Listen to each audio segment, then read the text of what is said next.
Hôm nay, Phòng Nông nghiệp và Môi trường huyện Cao Lãnh, tỉnh Đồng Tháp phối hợp với Ủy ban Nhân dân xã Bình Hàng Tây tổ chức tọa đàm về kỹ thuật nâng cao chất lượng ếch giống để đáp ứng nhu cầu xuất khẩu. Đại diện hơn 170 hộ dân nuôi ếch trên địa bàn huyện Cao Lãnh đã tham dự.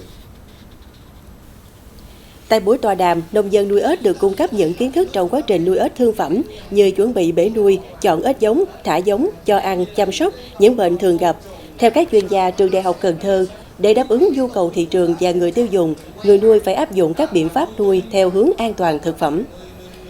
Trên địa bàn huyện Cao Lãnh hiện có hơn 4.000 dèo nuôi ếch, sản lượng hơn 8.800 tấn, chủ yếu bán qua thương lái. Thời gian qua, huyện thường xuyên tuyên truyền vận động hộ nuôi sử dụng các chế phẩm sinh học để xử lý môi trường nước, hạn chế sử dụng kháng sinh, thực hiện liên kết tiêu thụ với công ty doanh nghiệp, từng bước hình thành chuỗi ngành hàng ếch thịt,